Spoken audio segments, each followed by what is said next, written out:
Those of you who haven't met Mr. French, he's the one in the shirt. So this evening we're going to talk about green wood turning. So a lot of you love a dry bit of wood, which takes a lot of time fanning about getting it dry. So, and if you buy it, it's expensive. So I, like many others, turn stuff green, but it warps. And if you're not careful, I double turn things. So you turn it when it's wet, try and dry it out so it doesn't crack. It warps sometimes, and you get things like that which you can't return. So if it's within the bounds of turning, you can return that. So not quite. I may put. It's my Mexican period, yeah.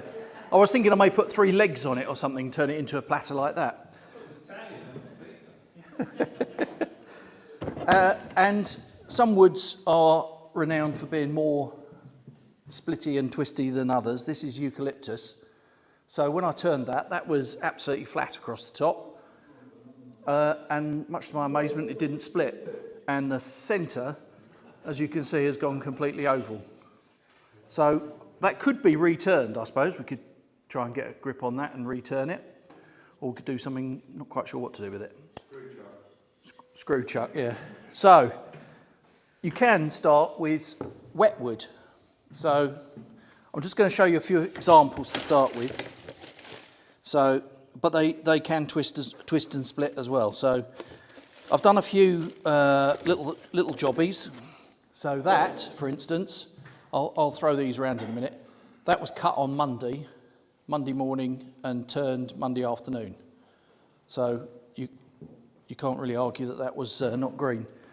So that's a bit of mulberry, and we're going to turn something like that. But the problem with it is, if you leave the base too thick, like this one, it splits. Character, yeah. Character building.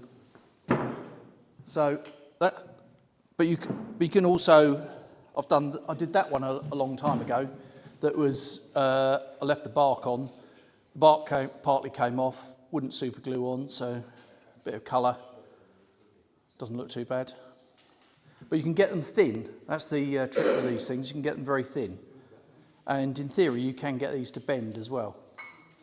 So you could steam it, or you can actually bend it when it's wet. So the difference between wet and dry wood, so you don't have to just do daft things like that. You can do, there's a little cup there, and I'll bring these out as well. Here's an end grain cup. So do we turn bowls end grain, or do we turn them cross grain? Well, that's an end grain one. And does cherry split? That's cherry. So that's some of the cherry that Alex brought. When was that? 2 months ago, Alex? And that is a bit. That is cherry as well. So that's what we're going to have a play with. So the difference in. Sorry to run around all over the place. The difference. So I'll pass these around as well. May sound a bit bizarre. So that's a bit of dry hazel, and that's a bit of wet hazel. So that's 10 days old. Just feel the difference in weight. But both bits cut at the same time? No. One's dry, one's wet. So if you think about it, wet wood is very cheap because the tree surgeons can't sell it because they've got to dry it out before they can sell it. So it's easy to get hold of. Or if you're chopping something down in the garden, it's easy to get hold of and it's free. So that's where we're coming from with green wood. With it wrapped up in cling film, how long would it last? That's a good question, because it may start to spalt as well. So there are some people who say that if you wrap it in cling, it will spalt, but don't know really. I normally only keep it short. Leave it on the ground, it spalts, doesn't it? Yeah, it does, or rots. There is a technique where you put it in a bit of like Yeah, yeah, yeah. I can see that would help. Yeah. So when I started, I've been turning too long. I've probably been turning, I don't know, 17, 18 years, and I've been a member here about 5 years. So when I first started, I used what I used to call roadkill, you know, bits from the side of the road, like many of us do. And quite a lot of that's green. So when there's a storm, out we go and get the back of the car open quick. So, what do you fancy me doing first? Do you want a end grain bowl or a long thin thing? Long and thin. Okay, well we'll give that a crack then. So, I've got a bit of hazel here. It's 7 days old, I think. No, 10 days old. So, cut this down specially for you. So if we can get into it, that is. So why I've wrapped this in cling film is the water will try and come out of the grain, out of the end grain. So I think I painted this with PVA glue and then slapped some cling on it just to try and keep the moisture in. So I'm trying to maintain that moisture. Ideally, you want to turn it as quickly as possible. And if you look at that, it's all, I don't know if you can see that. Can you see that on the camera?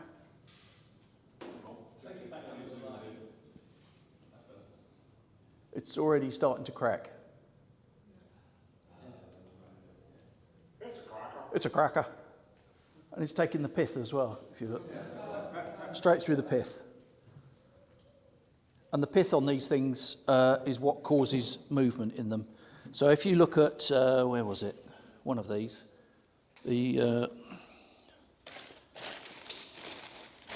I've lost one. The mulberry one, that's got a little bit of the pith on one side, and that's starting to bend it away from the pith. So it can give you movement. So, right, where are we? It's all right, I lost my centre finder.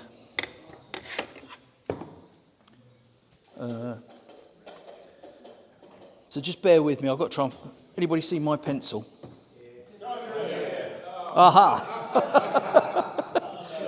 Oh, the old ones are the favourites. That's not my pencil. So, usual thing, find the centre of the thing. You don't need to use the centre. You could put the drive through the pith, or some people say it's better to take it away from the pith, and so the pith doesn't go down that narrow, thin stem. And this one looks like, if we go back to the cameraman. If we look here, the pith is not on the centre. So that probably help us. So these cameramen who take the pith, eh? So this is the boring bit, getting it all set up. So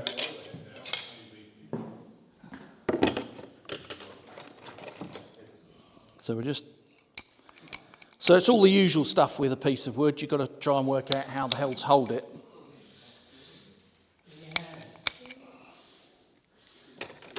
So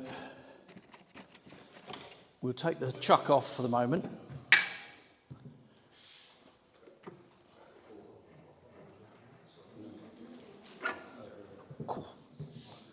It's a hefty old chuck. So we use one of these drives. I'm sure everybody's parrot's liking this. So just get this hooked on here. Now,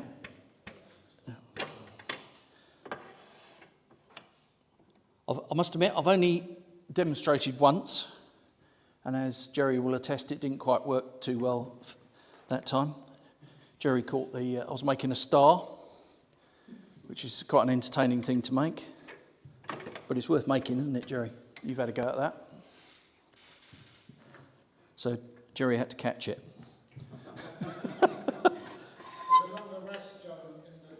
Is there? At the front, over the top, over the top. Oh yeah, that's better. And if the tailstock is too pointy, the tag can come unscrewed, and you've got one with a short stub hidden underneath it. No, that'll be fine. Once we've got this under control, we'll be fine. So we can either try and have a natural edge, or not a natural edge. The choice is yours. Start off with a natural edge and then pretend it wasn't meant to do that here. Yeah, okay. 50-50. So it's all the usual safety features. Make sure everything's clear. Make sure you got your boots on. Make sure you got your mask on. All the other stuff. Yeah, make sure you got your... Oh, here, I'll put my jacket on as well. I'll put my jacket on so I don't get wet. Oh, I'm not wearing a mask. Can't see otherwise. So, we get this down to round. We'll put a tenon on one end, and then we'll take it from there. Should better measure those jaws.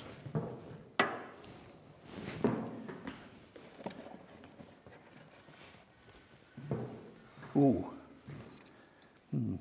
This could be a bit interesting, shall we say? So that's... Yeah, we may get away with that.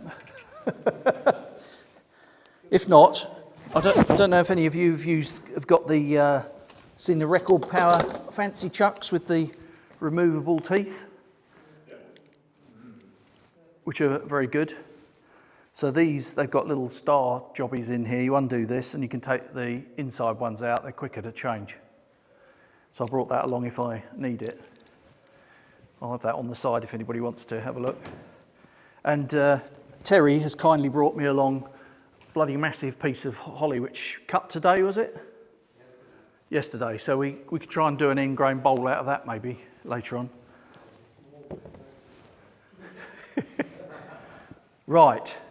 So, have I beaten Les's record for getting something cut? Right, big question is, how the hell do you switch it on? What, the knob? Oh, very good. Obviously. So we just, and you'll see you get very long things straight away. So what we'll do is we'll put a tenon on this end, so we'll just get this end roundish. And we're going to have to be careful with this because we haven't got a vast amount to play with. So that's, and we need to square up the end, so I normally use parting beading tool. I'll just take that down a bit. And as we all know, you switch off the lathe when you do this. So we'll just square up the end, and then for those of you who haven't done these before, you want a peeling cut, so you push to try and peel it. You can just jab it in, but you get a pretty miserable cut. So pushing it up, trying to get that, and then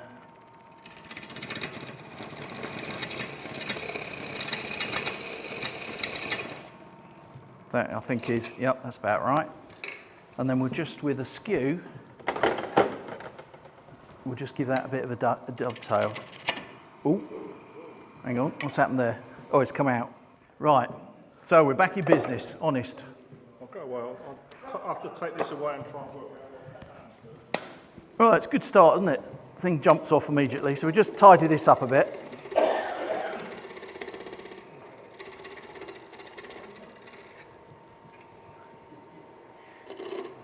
So these things are sent to try us with turning.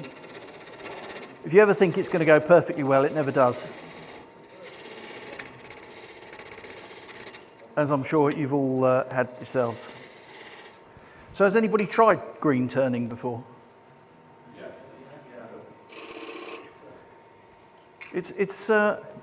It's quite good because you can, you know, it's nearly always free wood, so you can have a good old play, practice some of your skills, and just get on with it. I did a green oak bowl, got completely soaked, and the whole of the lathe went black. Oh yeah, Oak is, yeah, you can spend more time cleaning the lathe afterwards, can't you?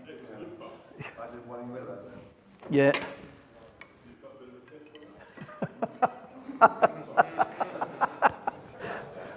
You lost him there.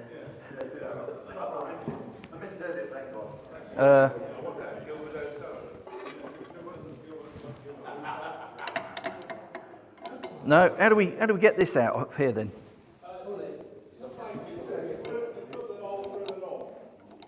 Oh yeah. Ooh. So we get there eventually, but yeah. Oh, there's a bitch on the right there. Yeah, true. As your treasurer, I definitely agree with that. So.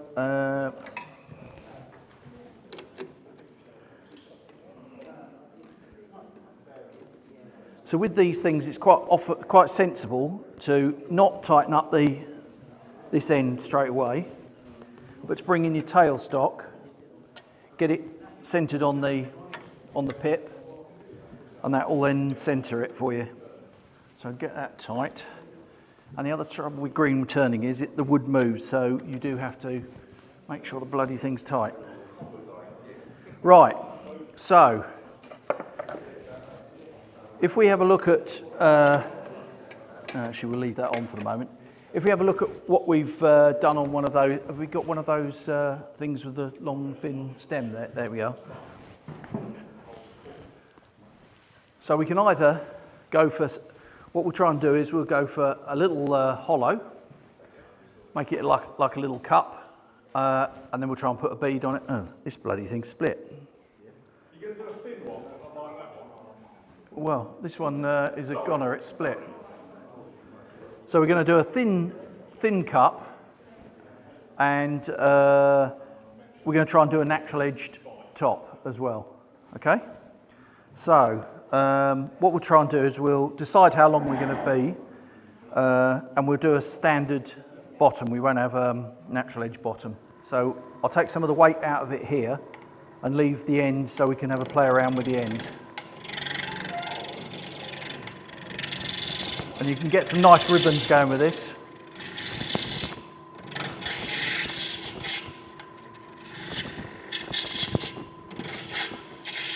So just using a roughing gouge here to get the worst of it off.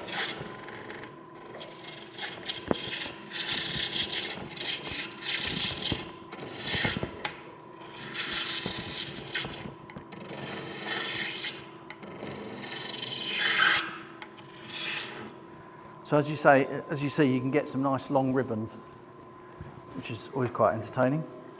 So now we've got a bit of weight out of it. That makes it a bit more easy to control. Got a bit of a split there, so we'll have to get rid of that.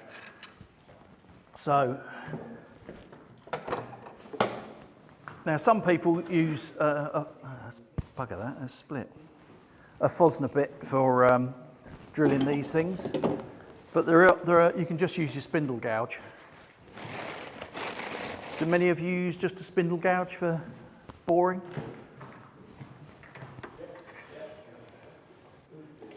Yeah, Malcolm does that. Yeah, you are boring. There you go. So we'll just turn this. Actually, we go on to the other one, I think.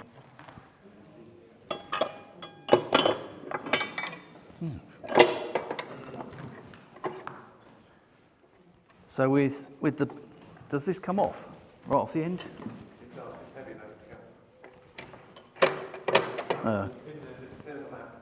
Pin at the back. Oh, you have to unscrew that, do you?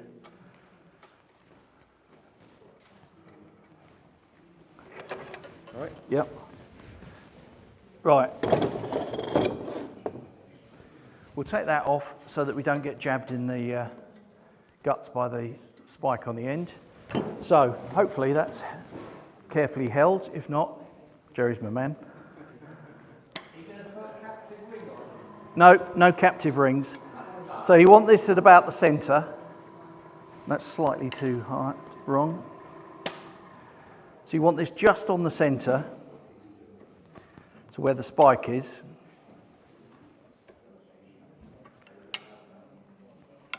so for those who haven't done this before, you can, sorry?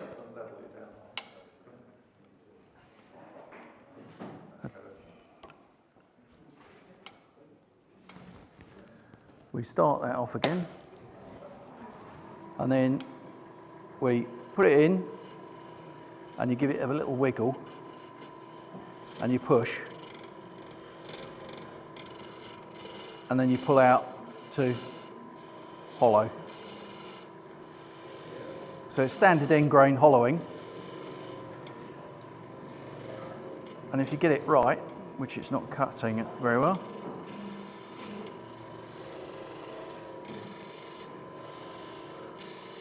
I have actually done a hollow form where I had the whole of the spindle gouge go inside the hollow form to get the centre out, which was a bit lively. So a bit of welly on that. You can fall off here, I can see if.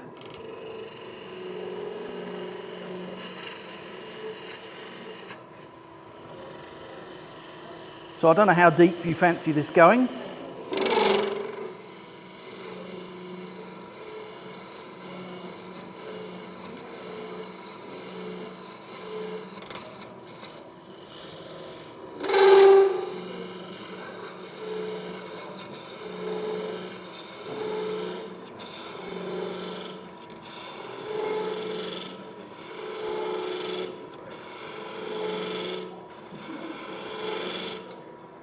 So it's quite different, the type of shavings you get from dry turning, as you can see, and there's no dust.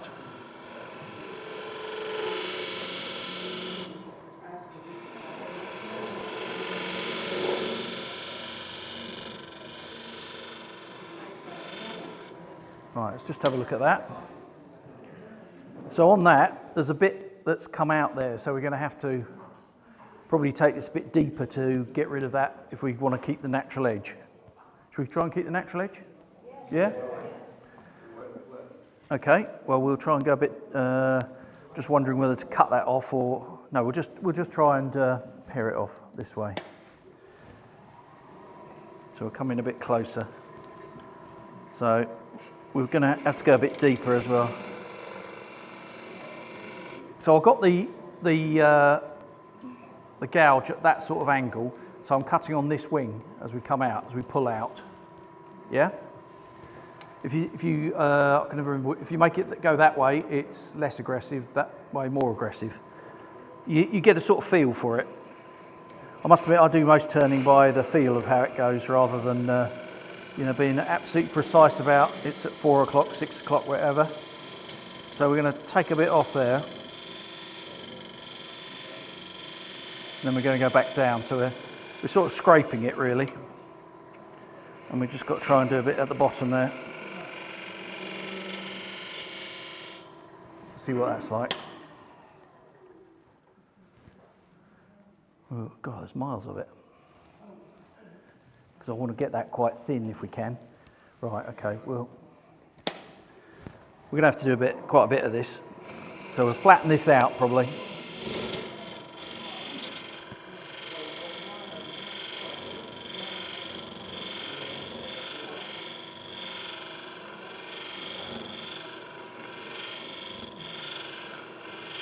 I have seen some people do it that way, and there's a high chance of the thing jumping off the lathe.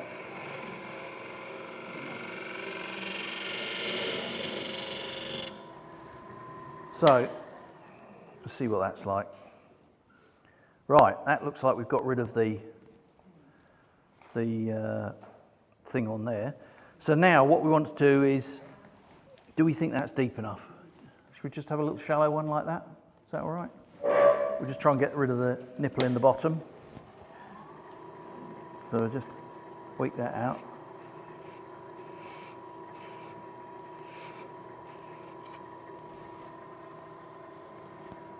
Now, what we're going to do is we're going to try and get this thin. So the way you do this is you can either do the outside first and then work from the inside, or you can do like I've done, do the inside and then work from the outside. I do the inside first because when you cock it up and you have to go further down, you'll be a bit stuffed if you've already done the outside. But I think Terry and I saw someone do it they did the outside first, didn't they? And then they did the inside. So what we're going to do is we're going to put a strong light on here. Now at the moment you can't see a thing, and you can't move it either. So once we've got this set up, when we get this thin, you'll be able to see the different colour in the wood. So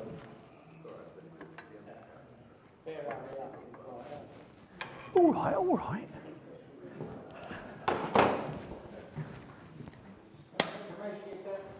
Sorry? Oh, blimey, you don't want to do that. It takes the fun out of it.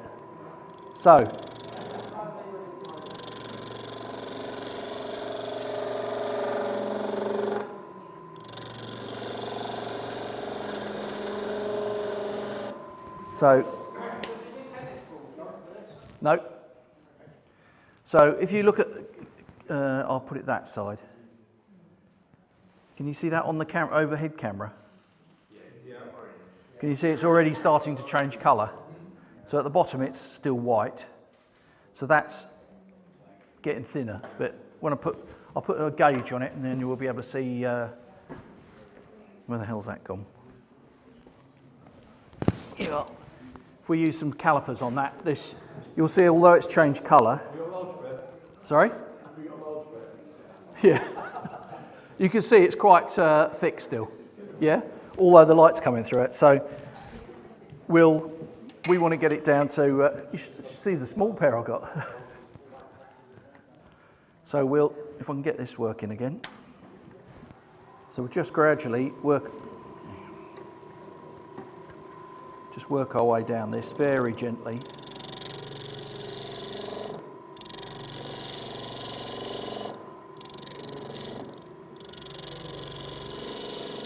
And this is where the entertainment can come in, because if we get it too thin, obviously the rim comes off. Yeah. So that's changed colour a little bit more. So we'll see what that's like, just for your entertainment. So there. So it was that thick. So now it is about half that. It's, I don't know what that is. 3 or 4 mil. So do you want to go thinner? Should we try thinner?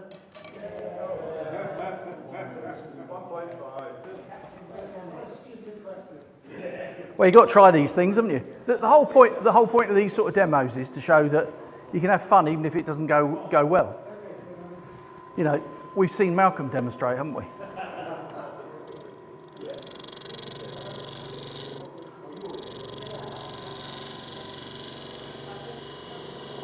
So I'm taking very little off each time, partly because as I try and cut it, the wood is moving away because it's flexible.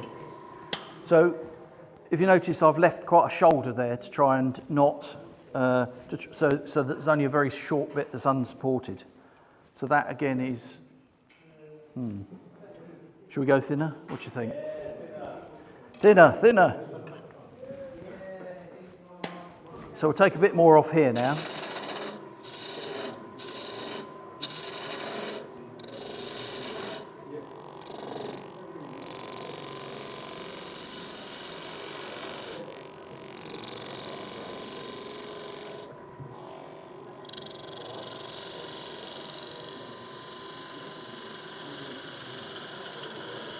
Sorry, gone quiet, got to concentrate there. So that is getting bloody thin. That is the technical term. So I don't know what you think that is. Anybody got? I haven't got a scale with me, a ruler with me. What do you think that is? A couple of millimetres? No idea.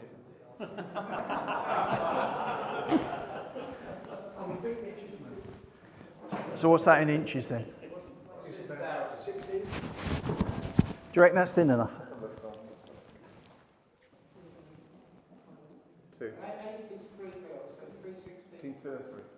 So should we leave it at that? We'll go with that, shall we? Yeah?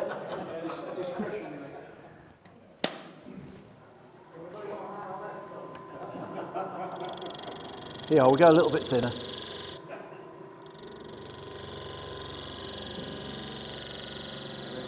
I didn't really want to cut.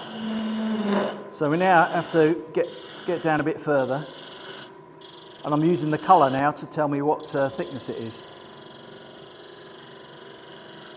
Go on, let's try to get a bit more off that. You know, I've got the other problem with this, with wet wood, is it blunts your tools quite quickly. So there you are, that's a freshly sharpened one. And that is even thinner now.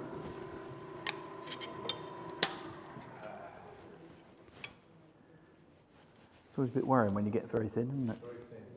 Yeah, that is kin thin. Yeah, don't want it that thin. Right, so we'll now try and take a bit more off and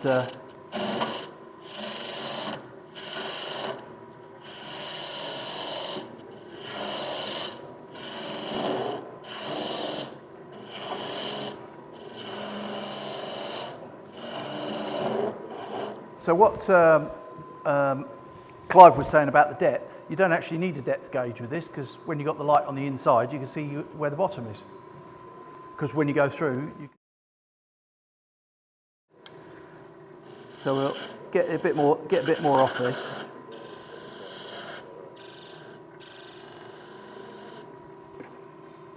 There you are. Can you see that? That's shows you the difference in colours there. Yeah.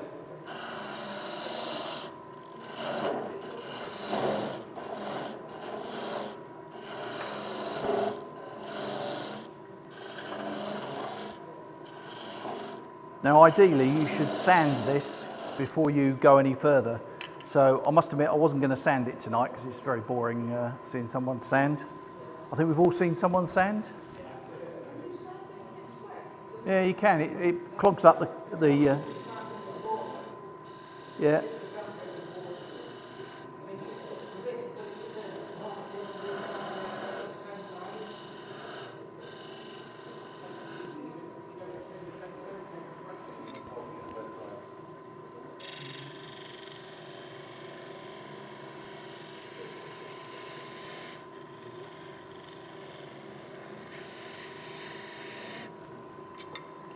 Right, it's getting thin.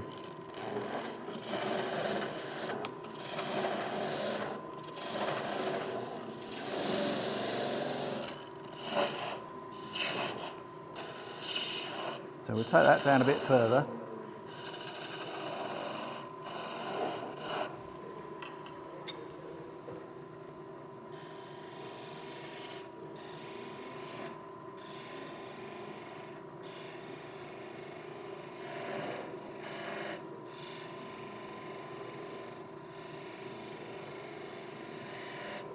I have a feeling that's getting thicker. Yeah, it's getting a bit thicker at the bottom. Oh, look at that. It's about 2 inches thick at the bottom. So we'll just try and get that a bit thinner. And then what we'll do is we'll try and put a bead on the end, and then we'll make a long, thin stalk, which may snap. Sorry? No, they're boring captive rings.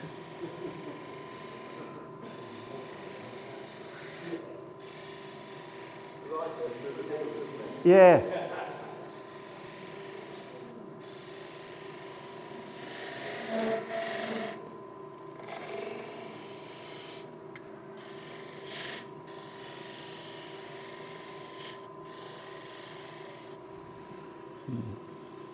Yeah, it feels blooming thin, that.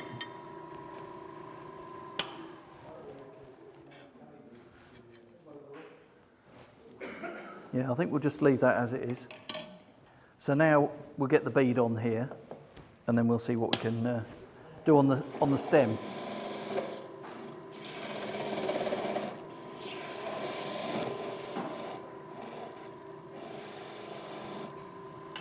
So I don't know how big a bead to do on this really.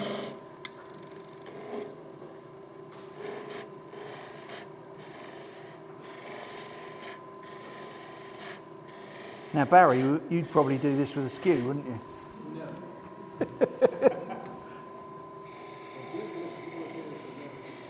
Sorry? Yeah? I didn't...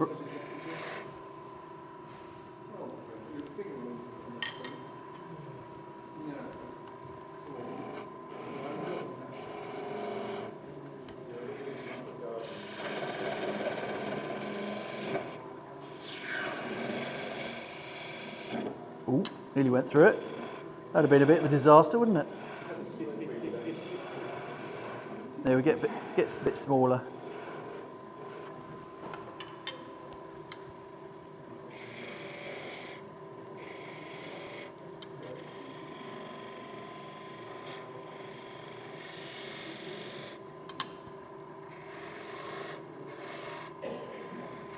Now, for some unknown reason, my beads are always a bit square. Well, actually, that one's not too bad. Yeah, that's my signature. So I think that's a reasonable size bead for that. So now what we need to do is try and get a stalk on it. Now, Clive was saying about using a tennis ball. Some people put a steady in this end, and you can put a tennis ball, bring up the tail stock, or you can have a live centre revolving, or we can do what I'm going to do, which is just freehand it. Just wing it, yeah. And you can get them quite long winging it, but you have to be careful that it doesn't start waggling about all over the place. So the main thing is to try and keep a reasonable amount of stock here so that it's stable. Actually, before we do that, what we will do is we'll just check that the chuck, may sound bizarre, but make sure the chuck's still done up. Because the timber is shrinking continuously now. So we'll switch that off as well, because that's going to heat that up. And we just need to try and get that down to a sensible thickness. And we'll go down a bit.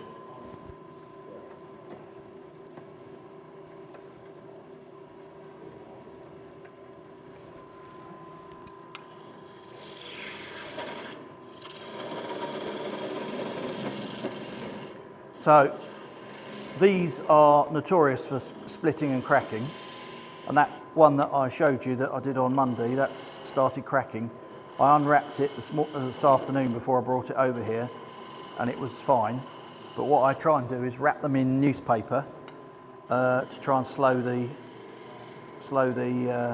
process of drying down. No, just ordinary newspaper. So I'm going to give that a little bit of a sand, just to tart it up a bit. Once it's dry, you can use any old finish, like normal finishes that we would all use. So we'll just turn this down a bit. So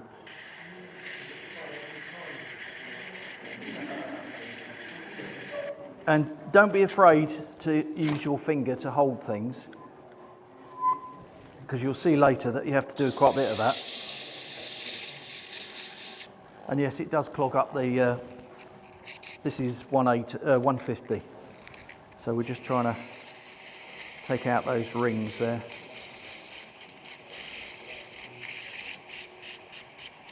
But you can see there's no dust. That probably do. So we'll just switch off a moment.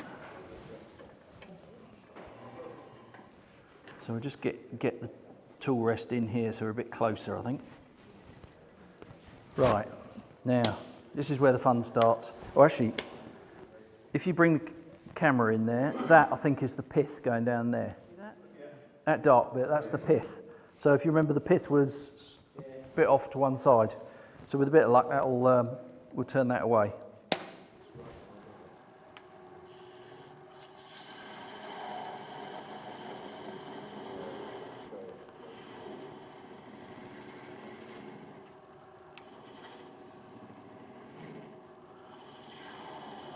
So I've turned the speed down a bit as well, but I may turn that up again in a minute. So I'm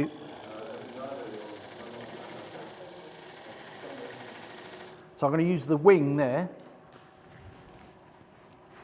to to draw it back. So we'll just get the bead down a bit there. And then I'm using my finger to steady the timber. I don't know if you can see that, or am I in the way?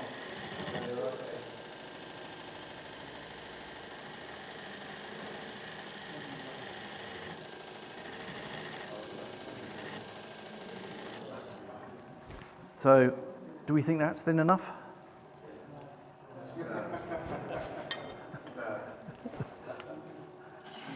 You buggers.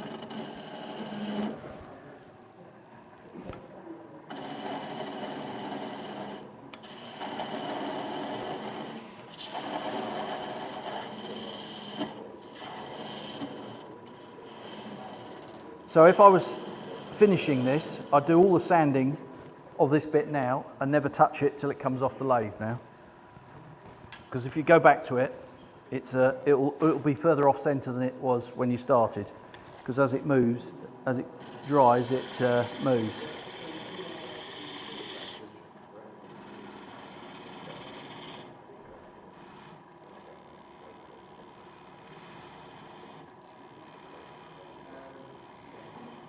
There you are, you wanted it a bit thinner.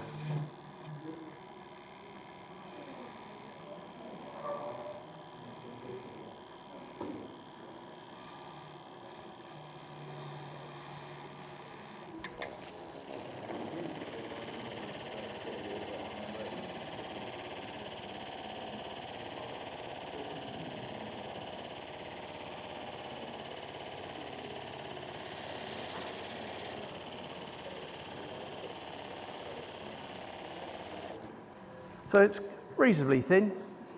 I think we'll stick with that, and we'll see how long we can get it before it snaps.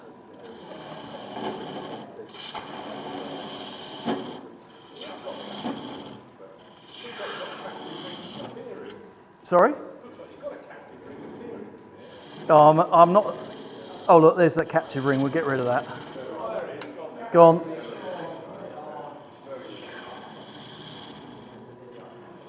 They're so up last year, aren't they, captive rings?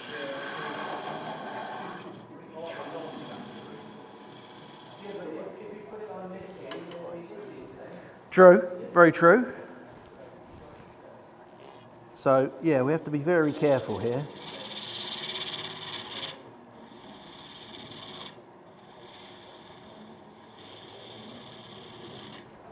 It's difficult to get this thing absolutely same diameter. No, I'm not that brave.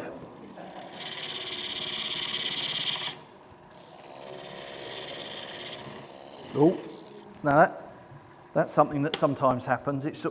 I've pulled back and the fibres have all split. And if you look there, can you see that on there? That's it's the bloody pith again.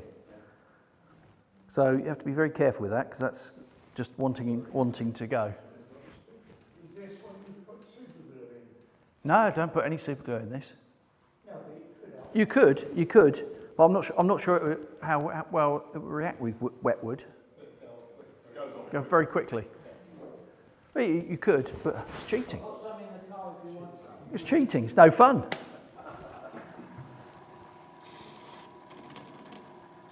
So we have to just carefully tickle that bit off. And then put a captive ring on it, yeah. So after the break, Les is going to put a captive ring on one of these.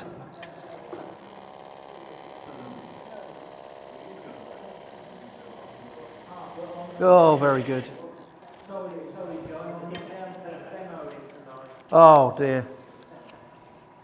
So I'm going to cheat and sand that bit.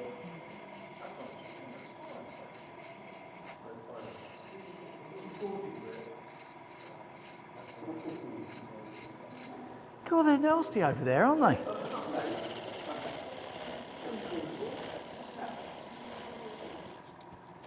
There you are, that's not looking too bad. So I suppose you want me to go longer as well? Longer? That's what all the girls say.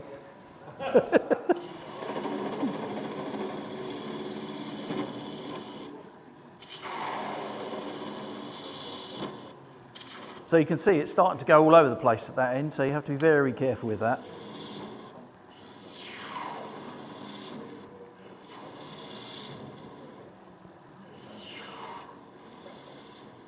And if you do too much going that way, you start to put forces across the timber, and that's when it snaps. So you want to try and always, when it's getting thin, you want to be going towards the chuck. Less chance of it snapping. It's probably going to snap now, isn't it?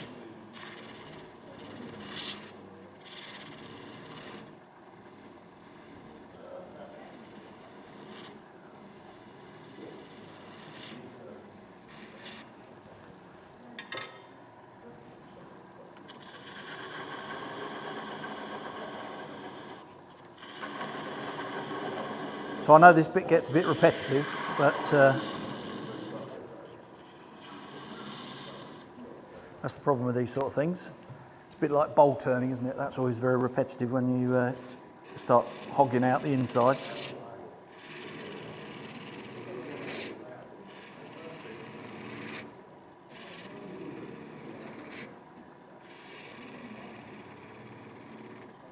So when you start to get this long, you do feel that you need to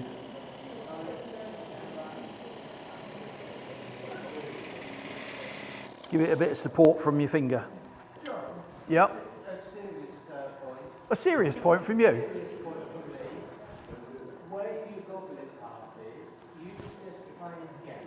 You just doing that part. I would have thought you finished that part before you moved down to the sand. Yeah, I said I wasn't going to do much sanding. Yeah, but no, you're still using the gouge there though. Yeah, I used the gouge and then I'd sand it and then I would have finished it just with the sanding, wouldn't go any further than sanding it. And then you just work your way away from it.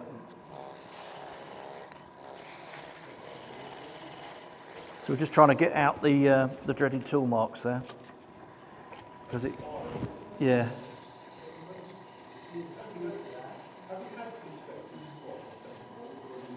I've never bothered, to be honest. The only guidance I've had on this, I don't know if anybody's read this book, and this guy, he just does them freehand. You could put it on the headstock, but it wouldn't be much use. Yeah. Oh dear.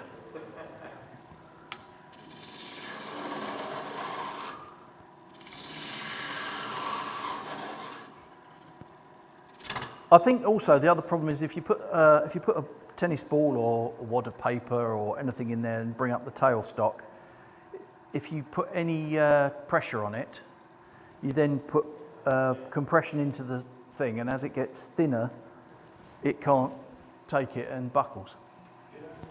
So, How much longer do you go without support? well, that's between me and my wife. What about a 9-inch stem on that? Oh, possibly. Who knows?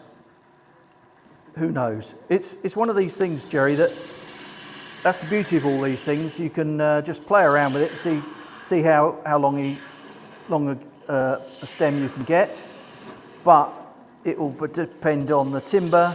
It will depend on the temperature in the room because it's drying out all the time. If it's getting too dry and you're turning for too long, you can use water spray to just try and keep the wood wet. Because if you feel some of that's what I've just taken off. You feel how wet that is. That's still pretty wet.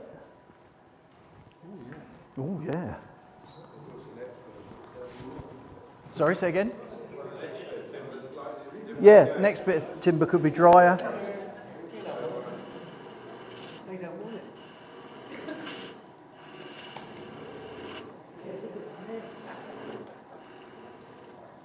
So it really depends on how, also the other thing it depends on, Jerry, is how off-centre this goes. Because if this starts to go very off-centre, you're then starting to throw bending forces into the stem. But on that sample you showed us just now, it had both ends were Both ends were? Both ends are what, sorry? Yeah, you need to hollow out the base as well. Well, you'll have to wait and see. You'll have to be a bit more patient, I'm afraid. Carefully, I think, is the phrase. We're doing it all from where we are here. No, we've got to do it before the commercial break.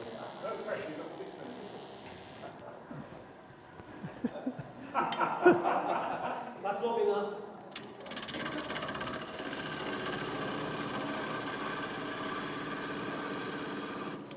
Oh, that's got a bit of a rattle on it. So, long enough or a bit longer? How are we doing for time? What time do we stop? 10 minutes if it's or when it's convenient.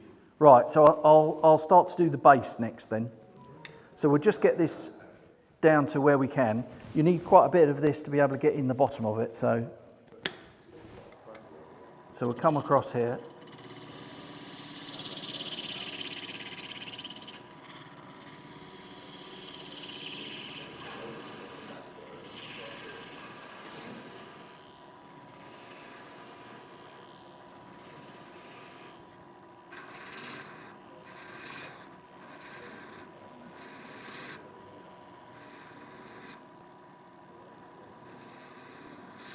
Whoops. Whoa. Just trying to get you all excited. I know Jerry's desperate for something to break.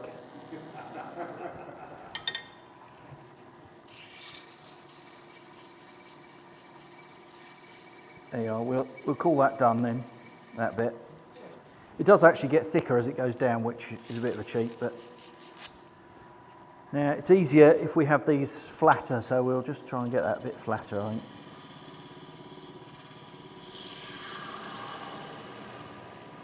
And we'll just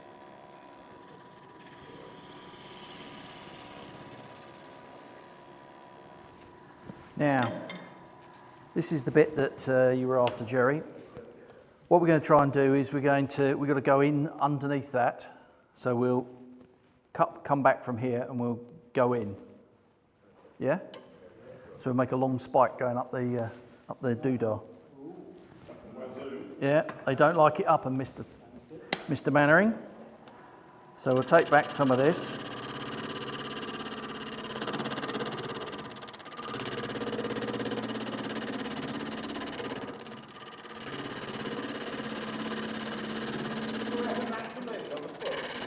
No, we're not having a natural edge on the foot.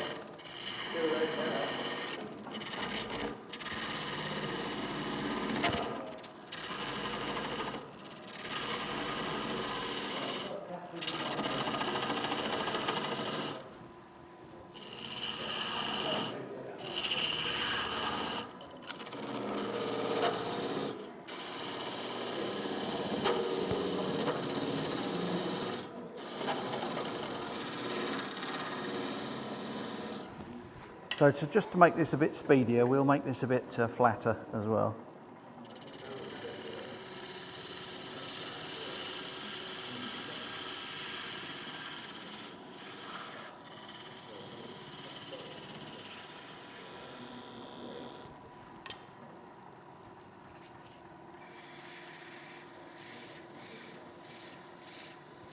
It's showing the principles of how you do this. And I'm sure somebody will be doing it with a skew after the break. So we need to cut in underneath here.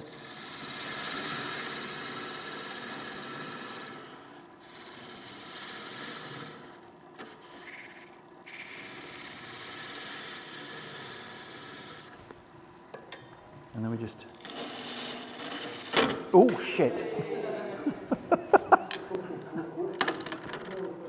Very small foot.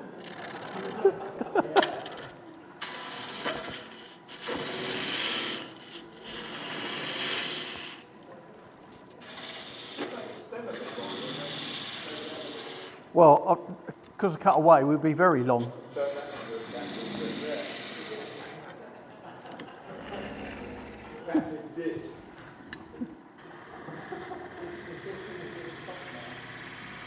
Sorry?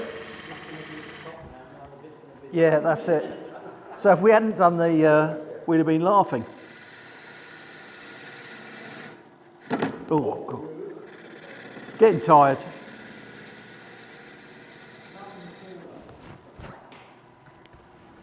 So you can see the principle of what we're trying to do anyway.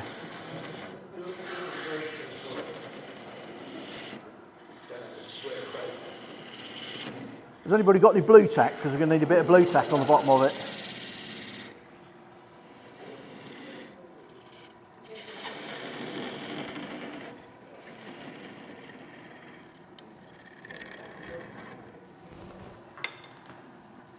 It does get very tricky in here.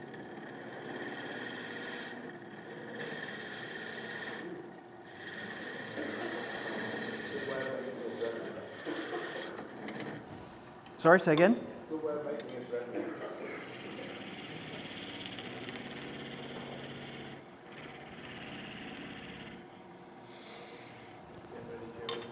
Yeah, it's coming your way, Jerry. Do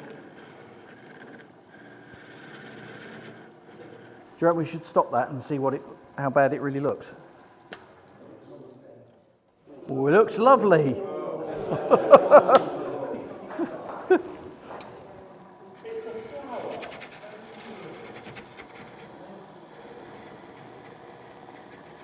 Liz put me off, that was what it was. So there you go. Hey! Thank you. Cool, it's hot up here. So what do you fancy for the second half? Should we bowl? Try a bowl? So, usual stuff. This is quite off centre, but we'll see what we can do. So, off we go. So I hope you were amused by the first half's entertainment. We try our best with this. But the main thing with all of these things is, please remember, it's not, we're not doing anything particularly serious. We're just trying to have a bit of fun and hone our skills and see what we can make. So we can make all sorts of daft things with these things. You could even make a lighthouse if you wanted.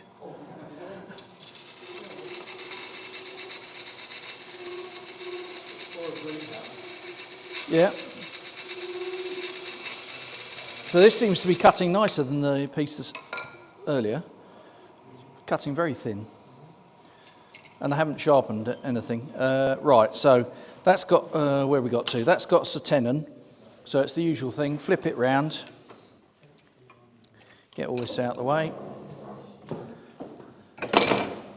Put the chuck back on. Ooh.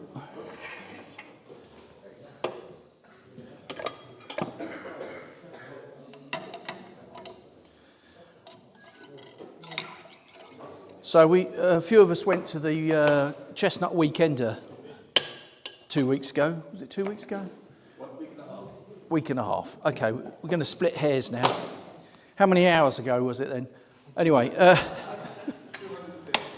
so there was a turner there who was on Sunday morning, who it was good to see a 23-year-old girl who'd taken up turning, and she'd taken it up when she was 12. So there's new people coming into the hobby, which is good. So I think we need to be encouraging that sort of thing, and she was a pretty good turner. Yeah. Gary Rance was there, and he was quite impressed with her tool work, as they say. Dirty old man, eh? Right, so we're going to have a go at doing a bowl on this. I think we'll yeah, that was very, very. Yeah, out of the. That should be a challenge for the club to do, I think. That one. Out the David Springett book. Has anybody had a play with that?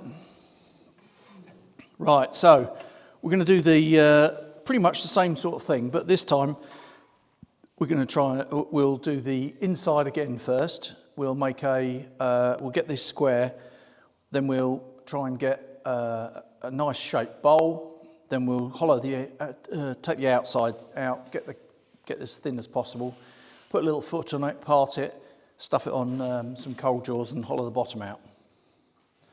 Sounds easy, doesn't it? Sounds like a disaster, doesn't it? So, 23 minutes. All in 23 minutes.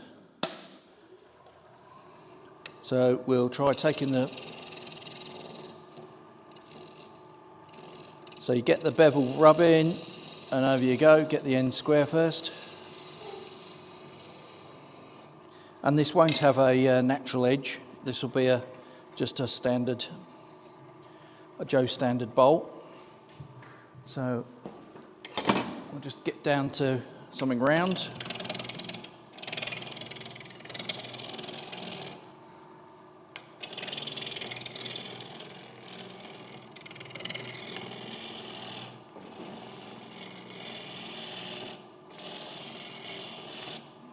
So Claire was telling me that she's inspired to have a go at this, so hopefully next month we'll be seeing a few more green turn things in the competition.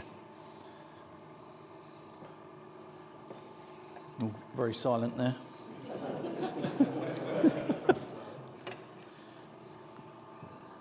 Well, you know, the idea of these things is to try and inspire people to have a go at various things.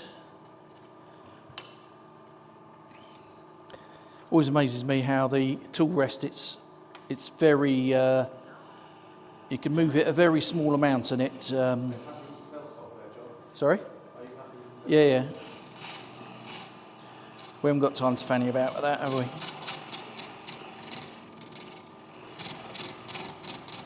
So giving it a wiggle to get it in.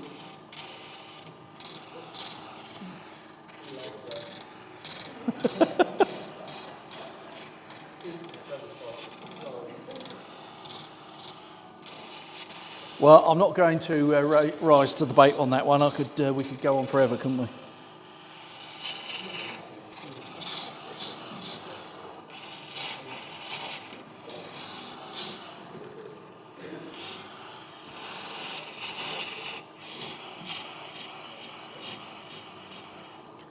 Not quite sure how deep we need to go with this. So we're about that deep at the moment. We'll go a bit deeper.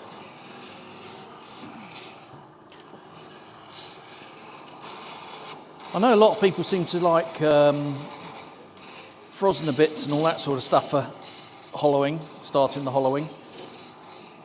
I'm not quite sure what's the preferred way of doing it. What's everybody's preferred way here? While you're doing it, they'll probably get harder on dry wood. Yeah, it would. You still can do it on dry wood. Oh, you and your back hollowing. I haven't tried that one, so I'm not going to try that here, Clive, because it could end up in disaster land.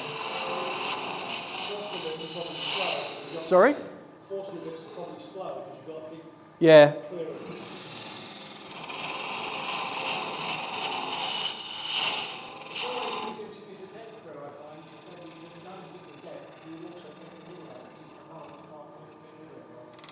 Yeah, true. That's what a round nose scraper's for.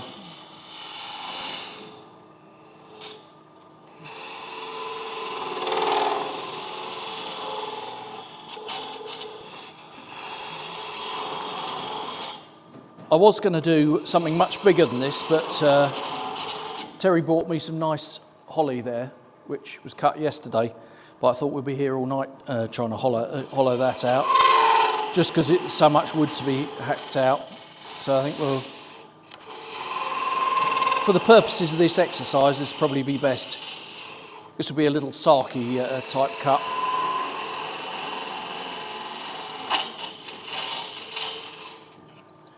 So let's have a look, see what that's looking like. So, let's have a. Yeah, that may. Yeah, we'll try a little bit of. So So I've got a round nose scraper, which has just about got a bit of negative scrape on that. You can see that.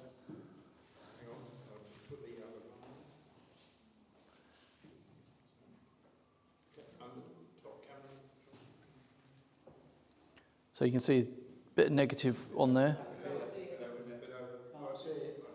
Try and look at one of the TV screens. Left a bit, right a bit. Right, got it. You see that that's got a little bit of a negative on it or not? Vaguely. Too small. What, the scraper? So, just going to try and tidy up the bottom. Oh, it's not high enough. So it's always best. It's funny, negative scraper. If you use any normal scraper with it slightly down, surely it's acting as a negative scraper. Yeah. Yeah, well, skew's very good on the outside of bowls, isn't it? You know, as a scraper. So I'm attempting to get rid of the pip, but not very well.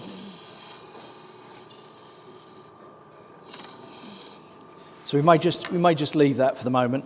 So, because the point of all this is to get the skinny wall, isn't it? So we start again with the dreaded getting it thin. So I'll take a bit of weight off it first. Actually, I could use this.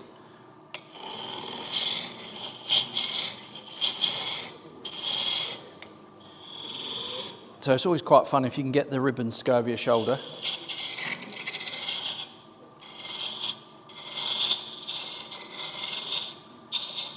So you decide on a wall thickness. So is that quite thin? What do we think of that? If we try and use that as the wall thickness. Can you see that on camera? Yeah.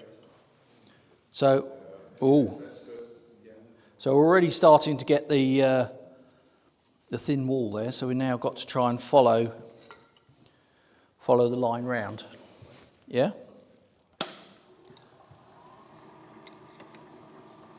Oops.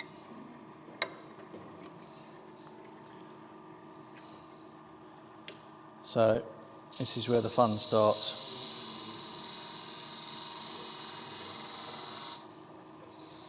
Ooh.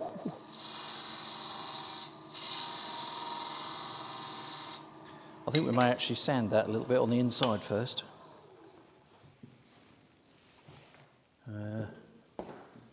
What have we got?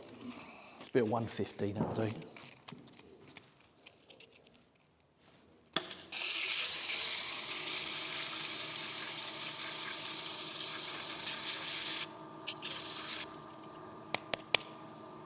Oops. It clogs very quickly.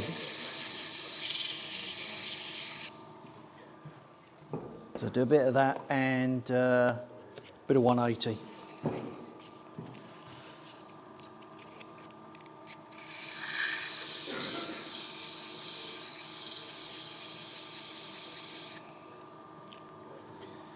Right, so we've got the light in there. Is that showing up on the? Yeah. So you can see where we're coming to. So we'll get rid of this frilly bit.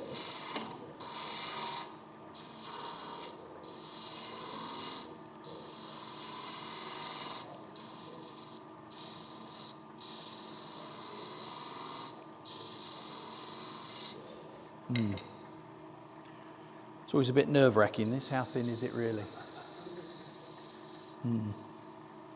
I think where that, you can see the orange line there. I think that needs to, we need to go from there, go backwards.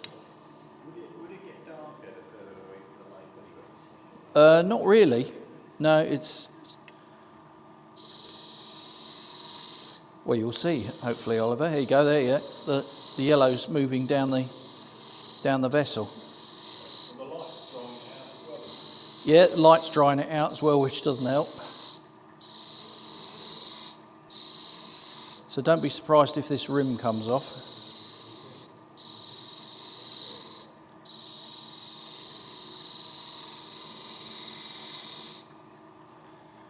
So when the boss asks you to prune the trees, and you know we normally moan about having to do these things, this just gives us a bloody good excuse to do a bit of green turning. The trouble is then you take off too much because you're thinking, oh, that'd be a nice piece there, we'll have that off. Yeah.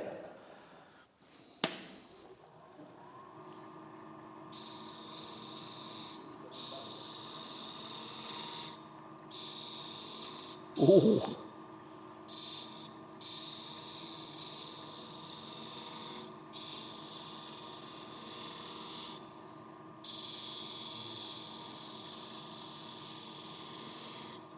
I'm wondering, do I do something mad, like go snap it on purpose to see how thin it really is? And cut it in half after you've finished. Yeah, that is the ultimate test, isn't it? I think that's the Richard Finlay test, isn't it? Get people to make a bowl, and then once they've made it, stick it through the bandsaw and see how the wall thickness varies. Sorry? I think. Oh, he does it as well. Oh, yeah. Maybe that's where he got the idea from.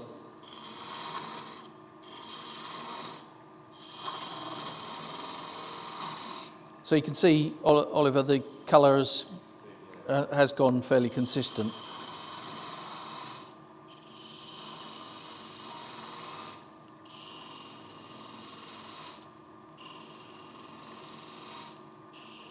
It is a bit nerve-wracking because you're thinking, oh, shall I go a bit thinner or not?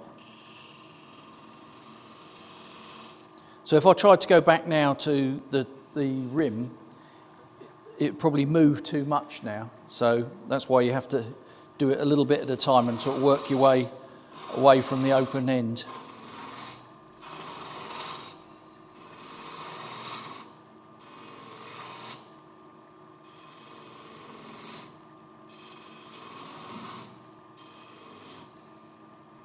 So there it's orange there, so we'll see if we can get it a bit thinner.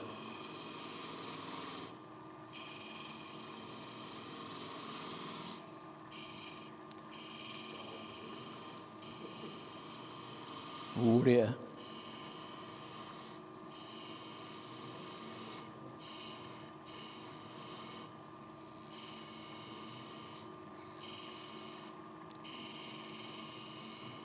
See, it's still orange there, so hopefully there's a bit more meat there.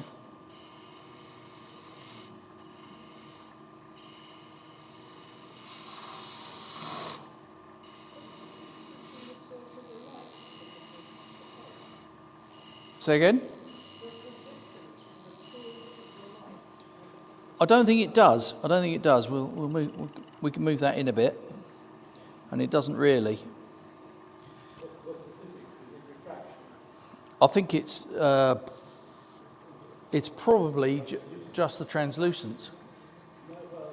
But the strange thing is, when it dries out, it's not as the light doesn't shine so much. It only seems to work when it's wet wood. So, yeah, it must be.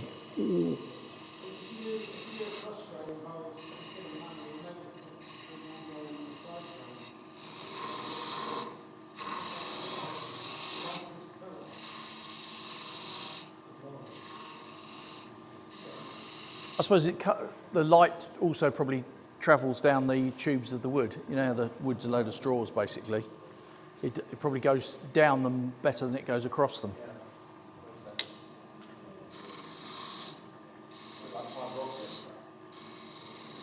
Sounds feasible, doesn't it? If you believe that, you believe anything.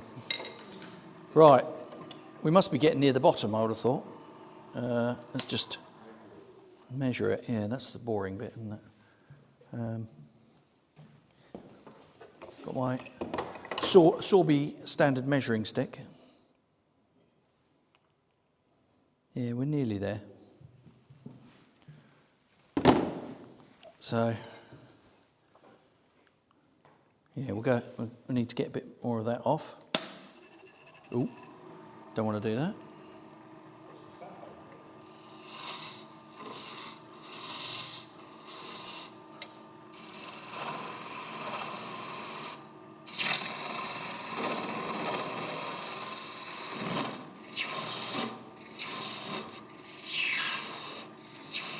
See, it's great fun making the shavings.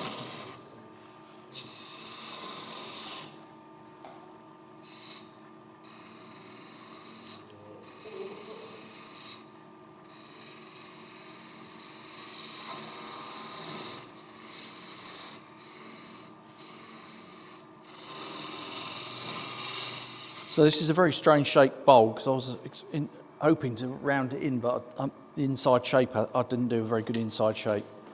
But it's quite interesting, isn't it? It hasn't got all the tool marks like Malcolm has in the bottom of his end grain bowls.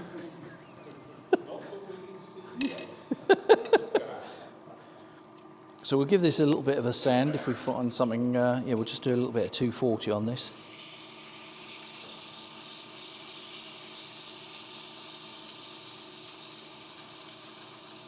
See what that's like. So we need it near the bottom.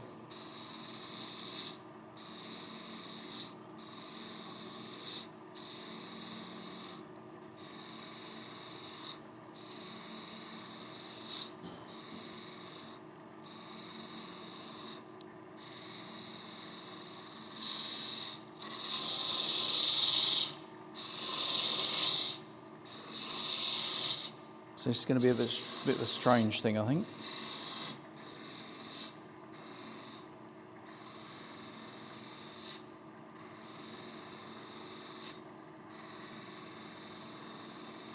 I could just see this coming off in a minute, can't you?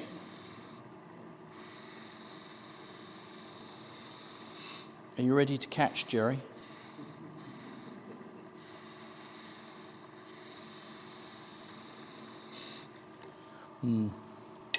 Getting a bit concerned about that. Oh, there's a bit of thickness there. So we need to really try and get this down to something that we can.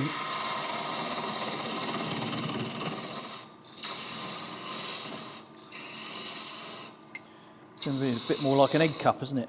Ostrich egg cup.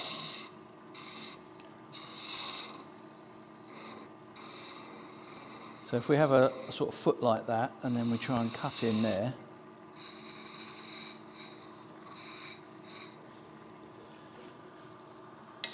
And then what I'm going to try to do is part that off, and then we'll put it on some coal jaws. I wonder if it'll.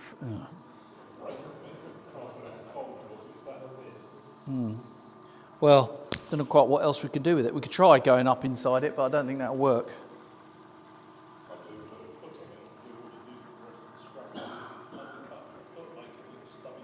Yeah, could put a little. Yeah.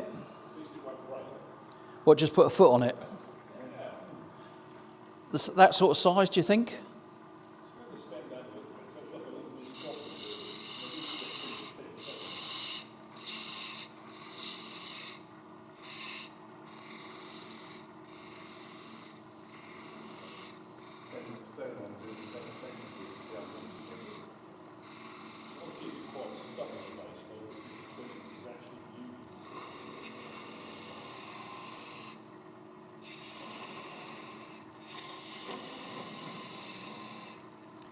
More like a little wine glass, really.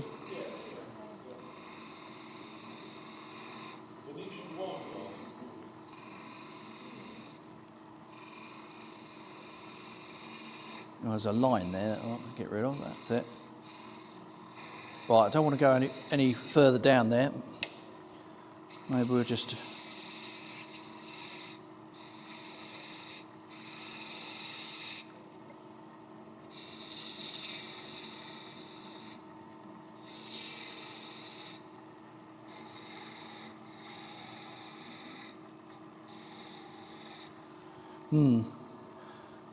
It's a bit of design on the hoof here, isn't it?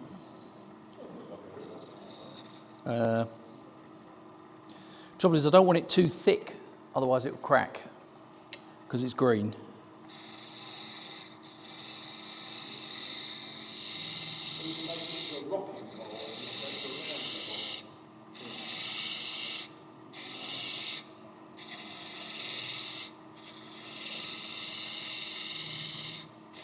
Right, we're going to try and put a base on like we did on the other one, but much thinner.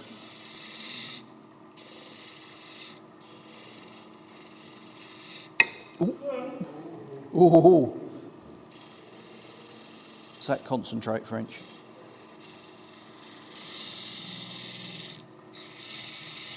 As Malcolm knows, I have a low concentration threshold.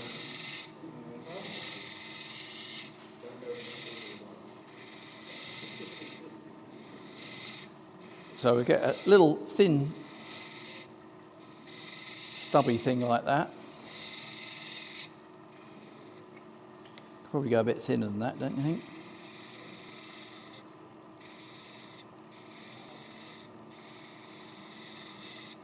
And then, I think we just make this a bit narrower here.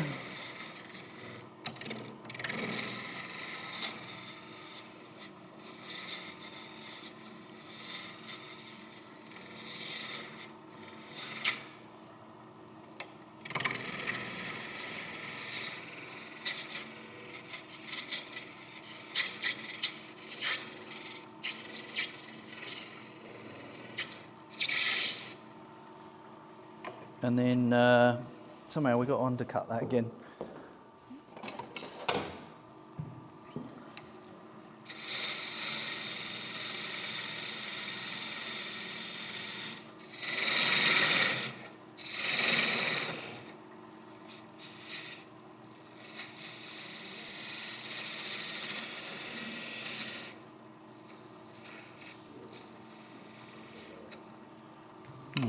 It's not going to cut that very nicely there. Bit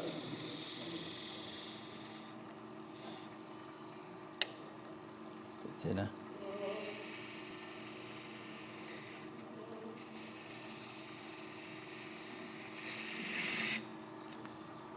It's how to get in there, isn't it? That's the problem.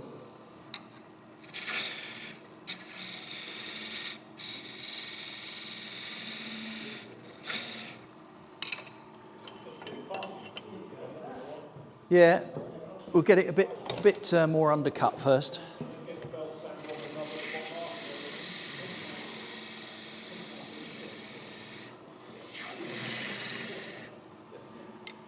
We're nearly there, honest.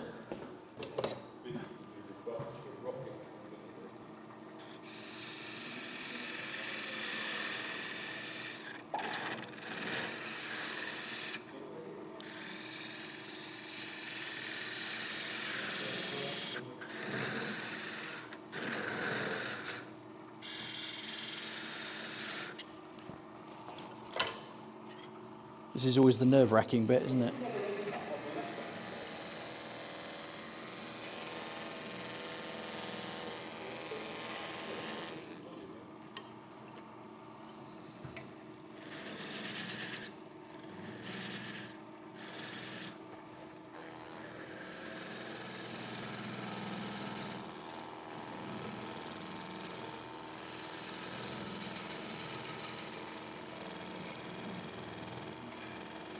Here it comes. Way! There you go. There you go. That's it. So the main thing with all of these things is just have a go.